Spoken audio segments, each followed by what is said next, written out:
வணக்கம். கதிரவன் நியூஸின் மதிய நேர பிரதான செய்திகள். முதலில் தலைப்புச் செய்திகள்.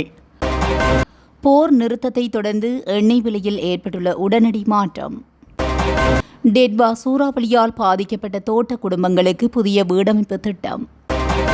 இன்று முதல் மற்றொரு விலை அதிகரிப்பு சற்று முன் வெளியான அறிவிப்பு. சித்திரை புத்தாண்டு மின்சாரம் வழங்க மின்சார சபை தயார். விவசாயிகளுக்கான உரமானியம் அதிகரிப்பு ஜனாதிபதி அறிவிப்பு. அடையாள அட்டைகளை பெற காத்திருப்போருக்கு ஆட்பதிவு திணைக்களத்தின் முக்கிய அறிவிப்பு. கொழும்பு புறக்கோட்டை மத்திய பேருந்து நிலையம் திறப்பு. நடுவீதியில் கவிழ்ந்த எரிபொருள் தாங்கி வாளிகளுடன் மக்கள் செய்த செயல். லேப் எரிவாயு நிறுவனம் வெளியிட்ட மகிழ்ச்சி தகவல். வடக்கில் விடுவிக்கப்படவுள்ள காணிகள் மக்களுக்கு மகிழ்ச்சி ஏற்படுத்திய ஜனாதிபதியின் முக்கிய அறிவிப்பு. புத்தாண்டு காலத்தில் மதுபான விற்பனை நிலையங்களை மூட உத்தரவு. விளையாட்டு வீரர்களுக்கு அரசு துறையில் நிரந்தர நியமனம். ரூபவாகினி கூட்டுத்தாபனத்தின் முன்னாள் தலைவர்கள் 2 கைது. எரிபொருள் தட்டுப்பாட்டை தவிர்க்க அரசாங்கத்தின் புதிய முயற்சி. பாடசாலை வகுப்பறையில் மோதிக்கொண்ட மாணவர்கள் 1 படுகாயம். முச்சக்கர வண்டி சாரதியால் பறிபோன 6 வயது சிறுமியின் வாழ்க்கை. புறாவை பிடிக்க சென்று மலசலக்கூட குழிக்குள் விழுந்த சிறுவன் உயிரிழப்பு. தொடர்பான விரிவான செய்திகள். அமெரிக்க ஜனாதிபதி டொனால்ட் ட்ரம்ப் நிபந்தனைக்கு உட்பட்டு 2 வார கால போர் நிறுத்தத்தை அறிவித்ததை அடுத்து கடந்த 1 மணி நேரத்தில் எண்ணெய் விலைகள் தொடர்ந்தும் சரிந்து வருகின்றதாக சர்வதேச ஊடகங்கள் தெரிவிக்கின்றன. உலக சந்தையில் கச்சா எண்ணெய் விலை கணிசமாக குறைந்துள்ளது. அமெரிக்காவும் ஈரானும் 2 வார கால போர் நிறுத்தத்துக்கு ஒப்புக்கொண்டதைத் தொடர்ந்து உலக சந்தையில் எண்ணெய் விலையில் மாற்றம் பதிவாகியுள்ளது. இன்று காலை 6 மணி நிலவரப்படி ஒரு பெரல் பிராண்ட் கச்சா எண்ணெயின் விலை $95.60 அமெரிக்க டாலர்களாக பதிவாகியுள்ளது. அதன்படி ஒரு பெரல் WTI கச்சா எண்ணெயின் விலை $95.47 அமெரிக்க டாலராக குறைந்துள்ளதாக தெரிவிக்கப்பட்டுள்ளது. அதன்படி ஒரு பெரல் பிராண்ட் கச்சா எண்ணெயின் விலை $13.67 அமெரிக்க டாலர்களாக குறைந்துள்ளதாகவும் சந்தை அறிக்கைகள் தெரிவிக்கின்றன. சதவீத அடிப்படையில் இது 12.51% குறைவாகும். ஒரு பெரல் அமெரிக்கா கச்சா எண்ணெயின் விலையும் 15.38 அமெரிக்க டாலர்கள் குறைந்து $97.57 அமெரிக்க டாலர்களாக உள்ளது. சர்வதேச சந்தை அறிக்கைகளின்படி இது சதவிகித அடிப்படையில் 13.62% குறைவாகும் என தெரிவிக்கப்படுகின்றது. டெட்வா சூறாவளியினால் வீடுகள் முழுமையாகவோ அல்லது பகுதியளவிலோ சேதமடைந்து மற்றும் மண்சரிவு அபாய வலயங்களில் வசிக்கும் தோட்ட குடும்பங்களுக்காக இந்த வீடமைப்பு திட்டம் முன்னெடுக்கப்பட உள்ளது. ஜனாதிபதி மற்றும் பெருந்தோட்ட மற்றும் கிராமிய உள்கட்டமைப்பு வசதிகள் அமைச்சர் ஆகியோரால் கூட்டாக முன்வைக்கப்பட்ட இந்த யோசனையின் பாதுகாப்பான வீடுகளை அமைத்துக் கொடுக்க நடவடிக்கை எடுக்கப்பட்டுள்ளது. பாதிக்கப்பட்ட ஒவ்வொரு தொழிலாளிக்கும் 650 சதுர அடி பரப்பிலான வீட்டை நிர்மாணிப்பதற்காக $5 மில்லியன் நிதி ஒதுக்கீடு செய்யப்படும் என்றும் இந்த வீடுகள் பாதுகாப்பு அமைச்சினால் வழங்கப்பட்ட வழிகாட்டல்கள் மற்றும் வரைபடங்களுக்கு அமைய நிர்மாணிக்கப்படும். தோட்ட கம்பெனிகள் அந்தந்த தோட்டங்களுக்குள் பாதுகாப்பான இடங்களில் ஒவ்வொரு தொழிலாளிக்கும் 10 பேர் காணியை ஒதுக்கீடு செய்ய வேண்டும். ஒரு தொழிலாளியின் சேவை இனி தேவையில்லை என கருதப்படும் பட்சத்தில் அவர்கள் வழங்கப்பட்ட $5 மில்லியன் மானியத்தை பயன்படுத்தி காணியை கொள்வனவு செய்து இந்த திட்டத்தின் கீழ் வீட்டை அமைப்பதற்கு வசதிகள் செய்து கொடுக்கப்படும். டெட்வா சூறாவளியினால் பாதிக்கப்பட்டவர்களுக்கான வீடமைப்பு மறுசீரமைப்பு தொடர்பான முந்தைய அறிவுறுத்தல்களில் தோட்ட தொழிலாளர்கள் உள்வாங்கப்பட்டிருக்கவில்லை என்றும் இந்த இடைவெளியை நிரப்பும் வகையிலும் இயற்கை அனர்த்தங்களினால் பாதிக்கப்படக்கூடிய தோட்ட குடும்பங்களின் நீண்டகால வீட்டு பாதுகாப்பை உறுதிப்படுத்தும் வகையிலும் இந்த புதிய திட்டம் அறிமுகப்படுத்தப்பட்டுள்ளது. உற்சவ கால உணவு பட்டியல்களுக்கான கட்டணங்கள் இன்று முதல் அதிகரிக்கப்பட்டுள்ளதாக அகில இலங்கை உற்சவ மண்டபங்கள் மற்றும் உணவு வழங்குநர்கள் சங்கம் தெரிவித்துள்ளது. இன்று நடைபெற்ற ஊடகவியலாளர் சந்திப்பில் கலந்து கொண்டு கருத்து வெளியிட்ட அந்த சங்கத்தின் தலைவர் அகில ஜெயவர்தன இதனை அறிவித்துள்ளார். அகில இலங்கை உற்சவ மண்டபங்கள் மற்றும் உணவு வழங்குநர்கள் சங்கம் பண்டிகை கால உணவு முன்பதிவுகளுக்கான கட்டணத்தையும் இன்று முதல் உயர்த்த முடிவு செய்துள்ளது. மே மாதம் முதல் மேற்கொள்ளப்படும் புதிய முன்பதிவுகளுக்கு 15% முதல் 20% வரை கட்டணங்கள் அதிகரிக்கப்படலாம் என தெரிவித்துள்ளார். நாட்டில் நிலவும் எரிபொருள் நெருக்கடி மற்றும் பெறுமதி சேர வரி அதிகரிப்பு காரணமாக இந்த தீர்மானம் எடுக்கப்பட்டுள்ளது. ஏற்கனவே முன்பதிவு செய்யப்பட்ட உணவுப் பொதிகளுக்கு 10% விலையேற்றம் நடைமுறைப்படுத்தப்படும் செய்யப்படும் என்றும் கூறியுள்ளார். நாட்டின் நிலவும் எரிபொருள் நெருக்கடி, புதிய மதிப்பு கூட்டு வரி திருத்தங்கள் மற்றும் மூலப்பொருட்கள் உள்ளிட்ட பொருட்களின் விலையில் ஏற்பட்டுள்ள விரைவான உயர்வு ஆகியவற்றின் பின்னணியில் இந்த முடிவு எடுக்கப்பட்டுள்ளது. பொருட்களின் விலை உயர்வால் ஒட்டுமொத்த தொழிலும் கடுமையான சரிவை சந்தித்துள்ளதாகவும் தொழில் அதிபர்களையும் ஊழியர்களையும் பாதுகாக்க இந்த கடினமான முடிவை எடுக்க வேண்டியிருந்தது என்றும் தலைவர் கூறியுள்ளார். தமிழ் மற்றும் சிங்கள புத்தாண்டு விழாக்கள் மற்றும் இம்மாதம் நாடு முழுவதும் நடைபெறவுள்ள பல்வேறு கொண்டாட்டங்களுக்கு மின்சாரத்தை வழங்குவதற்கு இலங்கை மின்சார சபை ஏற்பாடுகளை செய்துள்ளதாக பதில் அமைச்சரவை பேச்சாளர் அமைச்சர் விஜிதகேர தெரிவித்தார். கொழும்பிலுள்ள அரசாங்க தகவல் திணைக்களத்தில் இன்று நடைபெற்ற அமைச்சரவை தீர்மானங்களை அறிவிக்கும் ஊடகவியலாளர் மாநாட்டில் இவர் இதனை தெரிவித்துள்ளார். மேலும் கூறுகையில், தேவையான கட்டணங்களை செலுத்தியவுடன் இவ்வாறான நிகழ்வுகளுக்கு மின்சாரத்தை வழங்குவதற்கு தேவையான நடவடிக்கைகள் ஏற்கனவே நடைமுறைப்படுத்தப்பட்டுள்ளன. அதற்கு அமைய ஏப்ரல் 15 முதல் ஏப்ரல் 19 வரையான காலப்பகுதியில் உரிய கொடுப்பனவுகளை நிறைவு செய்வதன் மூலம் ஏற்பாட்டாளர்கள் இலங்கை மின்சார சபையிடமிருந்து மின்சாரத்தை பெற்றுக்கொள்ள முடியும். புத்தாண்டு விழாக்கள் மற்றும் இசை நிகழ்ச்சிகள் போன்ற நிகழ்வுகளுக்கு மின்சாரம் அத்தியாவசியமானது என்பதை அங்கீகரிக்கும் அதேவேளையில் பண்டிகை காலத்தில் மின்சாரத்தை சிக்கனமாக பயன்படுத்துவதன் முக்கியத்துவத்தையும் வலியுறுத்துகின்றோம். குறிப்பிட்ட காலப்பகுதியில் இந்த கொண்டாட்டங்களுக்கு தடையற்ற மின்சார விநியோகத்தை உறுதி செய்வதற்கு தேவையான ஆதரவை இலங்கை மின்சார சபை வழங்கும் என்றும் குறிப்பிட்டுள்ளார். நாட்டில் உள்ள விவசாயிகளுக்கான விசேட நிவாரண திட்டத்தின் கீழ் நெற்பயிர் மற்றும் ஏனைய பயிர்களுக்கான உர மானியத்தை கணிசமாக அதிகரிக்க அரசாங்கம் தீர்மானித்துள்ளதாக ஜனாதிபதி அன்ருகுமார திசாநாயக்க தெரிவித்துள்ளார்.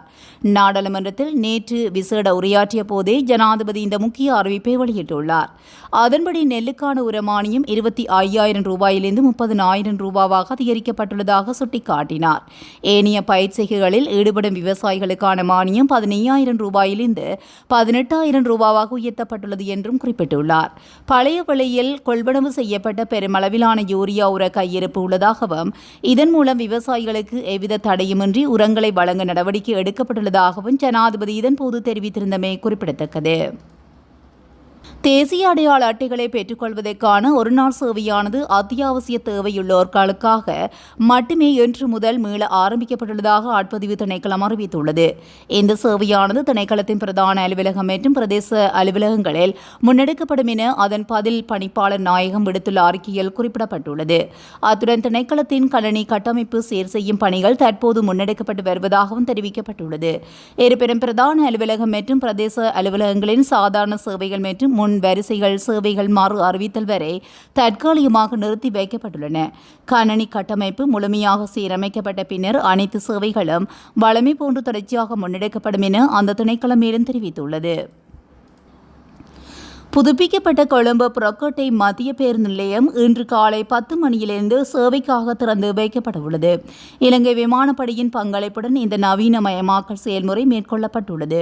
இத்திட்டத்துக்கு ரூபாய் 424 மில்லியன் ஒதுக்கப்பட்டிருப்பதாகவும் அதன்படி மேம்படுத்தப்பட்ட வசதிகளில் தரைத்தளம் பேருந்து நிறுத்துமிடமாகவும் 2ஆம் தளம் சாரதிகள் மற்றும் நடத்துனர்களுக்கான ஓய்விடங்களாகவும் 3ஆம் தளம் நிர்வாகம் மற்றும் செயல்பாட்டு சேவைகளுக்காகவும் ஒதுக்கப்பட்டுள்ளது. பதுளை கொழும்பு பிரதான வீதியின் புவகவ வெல பகுதியில் நேற்று பிற்பகல் எரிபொருள் தாங்கி ஊர்தியொன்று கவிழ்ந்து விபத்துக்குள்ளானது. இதனையடுத்து மக்கள் எரிபொருளை சேகரிக்க முண்டியடித்துள்ளதாகவும் பதுளையிலிருந்து கொழும்பு நோக்கி பயணித்த எரிபொருள் தாங்கி ஊர்தியை எந்திர பிரச்சினை காரணமாக இவ்வாறு விபத்துக்குள்ளானது. விபத்துக்குள்ளான ஊர்தியில் சுமார் 33,000 லிட்டர் எரிபொருள் இருந்ததாகவும் ஊர்தி வீதியில் கவிழ்ந்ததை அடுத்து அதிலிருந்து பெருமளவிலான எரிபொருள் வீதியெங்கும் பரவி ஓடியதாகவும் தெரிவிக்கப்பட்டுள்ளது. விபத்து நடந்த இடத்துக்கு கொள்கலன்கள் மற்றும் வாளிகளுடன் விரைந்த பிரதேசவாசிகள் வீதியில் வழிந்தோடிய எரிபொருளை சேகரிப்பதில் ஈடுபட்டனர். குறித்த பகுதியில் தீப்பரவல் ஏதேனும் ஏற்படாமல் தடுக்கவும் பொதுமக்களின் பாதுகாப்பை உறுதிப்படுத்தவும் போலீசார் மற்றும் சம்பந்தப்பட்ட அதிகாரிகள் விரைவான நடவடிக்கைகளை முன்னெடுத்துள்ளனர். பண்டிகை காலத்தில் லேப்ஸ் எரிவாயுவினை தட்டுப்பாடின்றி நுகர்வோருக்கு வழங்கும் நடவடிக்கைகள் இன்று முதல் ஆரம்பிக்கப்படுவதாக அந்த நிறுவனம் அறிவித்துள்ளதாக நுகர்வோர் விவகார அதிகார சபை தெரிவித்துள்ளது. வர்த்தக அமைச்சரின் அறிவுறுத்தல்களுக்கு அமைய இது தொடர்பான சட்ட நடவடிக்கைகள் குறித்து நிறுவனத்துக்கு தெளிவுபடுத்த நடவடிக்கை எடுக்கப்பட்டுள்ளதாக அதன் பேச்சாளர் ஒருவர் தெரிவித்தார். 7,000 மெட்ரிக் டன் லேப்ஸ் எரிவாயுவை ஏற்றிய கப்பல் கடந்த 6ஆம் தேதி ஹம்பாந்தோட்டை துறைமுகத்தை வந்தடைந்ததாகவும் லேப்ஸ் எரிவாயு நிறுவனம் அண்மையில் அறிவித்திருந்தது. குறித்த எரிவாயு கையிருப்பினை லேப்ஸ் நுகர்வோருக்கு இன்று முதல் விநியோகிப்பதற்கு நடவடிக்கை எடுக்கப்படும் என அந்த நிறுவனம் அறிவித்துள்ளதாக நுகர்வோர் விவகார அதிகார சபை மேலும் தெரிவித்துள்ளது. இதேவேளை பண்டிகை காலத்தை முன்னிட்டு சுற்றி வளைப்புகள் மற்றும் விசாரணைகளை முன்னெடுக்கும் வேலை திட்டம் ஆரம்பிக்கப்பட்டுள்ளதாக நுகர்வோர் விவகார அதிகார சபையின் பணிப்பாளர் தெரிவித்துள்ளார். வடக்கில் பாதுகாப்படையினர் வசமுள்ள தனியார் காணிகளையும் முறையாக விடுவிப்பதற்கு திட்டமிடப்பட்டுள்ளதாக ஜனாதிபதி அனுரகுமார திசாநாயக்க தெரிவித்துள்ளார். ஜனாதிபதி அனுரகுமார திசாநாயக்காவின் தலைமையில் இடம்பெற்ற பாதுகாப்பு அலுவல்கள் பற்றிய அமைச்சர் ஆலோசனை குழு கூட்டத்திலேயே அவர் இதனை தெரிவித்துள்ளார். அதன்படி மத வழிபாட்டு தலங்களுக்குரிய காணிகள் தொடர்பாக எழுந்துள்ள பிரச்சினைகளை தீர்ப்பதற்கு எடுக்கப்பட்டுள்ள நடவடிக்கைகள் குறித்தும் ஜனாதிபதி இதன்போது கேட்டறிந்துள்ளார். 2025 ஆண்டில் மாத்திரம் வடக்கில் சுமார் 1000 ஏக்கர் தனியார் காணிகளை விடுவிக்க அரசாங்கம் நடவடிக்கை எடுத்துள்ளதுடன் ஏனைய காணிகளையும் முறையாக விடுவிப்பதற்கு திட்டமிடப்பட்டுள்ளதாகவும் ஜனாதிபதி சுட்டிக்காட்டியுள்ளார். தமிழ் மற்றும் சிங்கள புத்தாண்டை முன்னிட்டு எதிர்வரும் ஏப்ரல் 13 மற்றும் 14ஆம் தேதிகளில் 2 தினங்களிலும் நாடளாவிய ரீதியிலுள்ள அனைத்து மதுபான விற்பனை நிலையங்களையும் மூடுவதற்கு தீர்மானிக்கப்பட்டுள்ளதாக மதுவரி ஆணையாளர் நாயகம் தெரிவித்துள்ளார். அரசின் அனுமதியுடன் இயங்கும் மதுபான விற்பனை நிலையங்கள், ஹோட்டல்கள், உணவகங்கள் மற்றும் கரோக்கி விடுதிகள் உள்ளிட்ட மதுபான விற்பனை செய்ய அனுமதி பெற்ற அனைத்து இடங்களுக்கும் இந்த உத்தரவு பொருந்தும் என அவர் குறிப்பிட்டுள்ளார். இந்த உத்தரவை மீறி எவரேனும் மதுபான விற்பனையில் ஈடுபட்டால் அவர்களுக்கு எதிராக சட்ட நடவடிக்கை எடுக்கப்படும் என்றும் அவர் எச்சரித்துள்ளார். மதுபான விற்பனை நிலையங்கள் மூடப்பட்டிருக்கும் இந்த 2 தினங்களிலும் சட்டவிரோத மதுபான விற்பனை அல்லது கடத்தல்கள் குறித்து ஏதேனும் தகவல் தெரிந்தால் 1913 என்ற தொலைபேசி இலக்கத்துக்கு தொடர்பு கொண்டு அறிவிக்குமாறு பொதுமக்கள் கேட்டுக் கொள்ளப்பட்டுள்ளனர். தேசிய மட்டத்தில் விளையாட்டுத் திறமைகளை வெளிப்படுத்துகின்ற வீர வீராங்கனைகளுக்கு அரசு துறையில் தொழில் வாய்ப்புகளை வழங்குவது தொடர்பாக அமைச்சரவையில் முக்கிய தீர்மானம் எட்டப்பட்டுள்ளது. தேசிய மற்றும் சர்வதேச மட்டத்திலான விசேட திறமைகளுடன் கூடிய வெளியீட்டிய வீர வீராங்கனைகள் நிரந்தர தொழில் வாய்ப்புகள் இன்மையால் தமது விளையாட்டுத் துறையிலிருந்து பாதியிலேயே விலகி செல்கின்ற நிலைமை காணப்படுகின்றது. இந்நிலைமையானது வீர வீராங்கனைகளின் உயரிய செயலாற்றுகையை பேணுவதற்கும் சர்வதேச ரீதியான போட்டித்தன்மையை இலங்கையினால் தொக்க வைத்துக் கொள்வதற்கும் பாதிப்புகளை ஏற்படுத்தியுள்ளது. எனவே மும்படையிலும் வீரர்களுக்கு வழங்கக்கூடிய வாய்ப்புகள் போதிய மட்டத்தில் இல்லாமையும் விளையாட்டு அமைச்சின் கீழ் உள்ள நிறுவனங்களின் விளையாட்டுத்துறை சார் நிரந்தர தொழில் வாய்ப்புகள் மட்டுப்படுத்தப்பட்ட அளவிலும் இருப்பது கண்டறியப்பட்டுள்ளது. எனவே தேசிய விளையாட்டுத்துறையில் உயர்மட்ட திறமைகளை வெளிப்படுத்தும் வீர வீராங்கனைகளை தக்க வைக்கவும் அவர்களை நீண்டகால தொழில் பாதுகாப்பை உறுதிப்படுத்தவும் புதிய கொள்கை திட்டம் ஒன்றுக்கு அங்கீகாரம் வழங்கப்பட்டுள்ளது. வெளிப்படைப்பு தன்மையுடன் கூடிய நியாயமான மற்றும் திறமைகளை அடிப்படையாக கொண்ட தேர்ந்தெடுத்தல் முறையின் ஊடாக அரச பகுதி அரச மற்றும் நியதி சட்ட நிறுவனங்களின் இவர்களுக்கு தொழில் வாய்ப்புகள் வழங்கப்பட உள்ளன. இதற்காக பொருத்தமான கொள்கை சட்டம் ஒன்றை தயாரிப்பதற்கான யோசனையை விளையாட்டு மற்றும் இளைஞர் விவகார அமைச்சர் சமர்ப்பித்திருந்தார். ரூபவாகினி கூட்டுத்தாபனத்தின் முன்னாள் தலைவர்கள் 2 கைது செய்யப்பட்டுள்ளனர். அரசாங்கத்துக்கு நிதி இழப்பை ஏற்படுத்திய குற்றச்சாட்டுக்காக ரூபவாகினி கூட்டுத்தாபனத்தின் முன்னாள் தலைவர்களான முசரத் ஹொங்ககேகே மற்றும் அதன் முன்னாள் மேலதிக பணிப்பாளர் நாயகம் தேவபிரிய அபேசிங்க ஆகியோர் லஞ்ச ஊழல் ஒழிப்பு ஆணைக்குழுவினரால் கைது செய்யப்பட்டுள்ளனர். நாட்டில் எரிபொருள் தட்டுப்பாடு ஏற்படுவதை தவிர்க்கும் நோக்கில் ரஷ்யாவுடன் நீண்டகால ஒப்பந்தம் ஒன்றை செய்து கொள்ள அரசாங்கம் ராஜதந்திர ரீதியிலான முயற்சிகளை தீவிரப்படுத்தியுள்ளது என அமைச்சர் விஜித ஹேர தெரிவித்தார். ரஷ்யா மீதான சர்வதேச தடைகளின் தற்போதைய நிலவரங்களை கருத்தில் கொண்டு மே மாதம் ரஷ்யாவுக்கு மேற்கொள்ளவுள்ள பயணத்தின் போது இது தொடர்பான இறுதி முடிவுகள் எட்டப்படும் என கொழும்பில் உள்ள அரசாங்க தகவல் திணைக்களத்தில் நேற்று இடம்பெற்ற அமைச்சரவை தீர்மானங்களை அறிவிக்கும் ஊடகவியலாளர் மாநாட்டில் அமைச்சர் விஜித ஹேர தெரிவித்தார். நீர்கொழும்பில் உள்ள பிரபல பாடசாலையில் கல்வி பயிலும் மாணவர்களுக்கு இடையில் ஏற்பட்ட வன்முறை சம்பவம் காரணமாக ஒருவர் காயமடைந்துள்ளார். பாடசாலை மாணவன் மற்றொரு மாணவனை காகித வெட்டியால் வெட்டி காயப்படுத்திய சம்பவம் குறித்து விசாரணை தொடங்கப்பட்டுள்ளதாக தங்கொட்டுவ போலீசார் தெரிவித்தனர். இந்த சம்பவம் நேற்று முன்தினம் பிற்பகல் பாடசாலையில் நடந்துள்ளது. வெட்டுக்காயங்களுடன் காயமடைந்த 16 வயது மாணவன் சிகிச்சைக்காக நீர்கொழும்பு பொது மருத்துவமனையில் அனுமதிக்கப்பட்டுள்ளார். காலி கொழும்பு பிரதான வீதியின் கிக்கடுவை நாரிகம பிரதேசத்தில் முச்சக்கர வண்டியும் பேருந்து ஒன்றும் நேருக்கு நேர் மோதி விபத்துக்குள்ளானதில் 6 வயது சிறுமியொருவர் உயிரிழந்துள்ளார். கொழும்பு நோக்கி பயணித்த முச்சக்கர வண்டியை இவ்வாறு தனியார் பேருந்துடன் மோதி விபத்துக்குள்ளாகியுள்ளதாகவும் இந்த விபத்தில் மேலும் 5 காயமடைந்து வைத்தியசாலையில் அனுமதிக்கப்பட்டுள்ளதாகவும் கிக்கடுவை போலீசார் தெரிவிக்கின்றனர். இந்த விபத்தில் வெப்ருகன்னவ ஜப்ரித் மாவட்டத்தைச் சேர்ந்த பாத்திமா அலிதா என்ற சிறுமியை உயிரிழந்துள்ளார். முச்சக்கர வண்டியின் சாரதி கவனீனமாக செலுத்துவதே இந்த விபத்துக்கு காரணம் என போலீசார் தெரிவிக்கின்றனர். அனுராதபுரம் மாதன்கடவலை பகுதியில் கட்டுமான பணியில் இருந்த வீடொன்றுக்கு அருகில் புறாக்களை பிடிக்க சென்ற 6 வயது சிறுவன் நீர் நிறைந்த மலசலக்கூட குழிக்குள் விழுந்து உயிரிழந்துள்ளார். கொல்லன்குட்டிகம பகுதியைச் சேர்ந்த ஆகார் முகமட் என்ற 6 வயது சிறுவனை இவ்வாறு உயிரிழந்துள்ளார். உயிரிழந்த சிறுவன் தனது 9 மற்றும் 13 வயதுடைய சகோதரர்களுடன் இணைந்து அப்பகுதியில் புதிதாக நிர்மாணிக்கப்பட்டு வரும் வீடொன்றுக்கு அருகில் புறாக்களை பிடிப்பதற்காக சென்றுள்ளார். இதன்போது எதிர்பாராத விதமாக அங்கிருந்த நீர் நிறைந்த மலசலக்கூட குழிக்குள் அச்சிறுவன் தவறி விழுந்துள்ளார். உடனடியாக அவர் மீட்கப்பட்டு மருத்துவமனையில் அனுமதிக்கப்பட்ட போதிலும் ஏற்கனவே அவர் உயிரிழந்து விட்டதாக மருத்துவமனை வட்டார தரப்பினர் உறுதிப்படுத்தியுள்ளனர். சம்பவம் தொடர்பான மேலதிக விசாரணைகளை மருதன்கடவல போலீசார் முன்னெடுத்து வருகின்றனர்.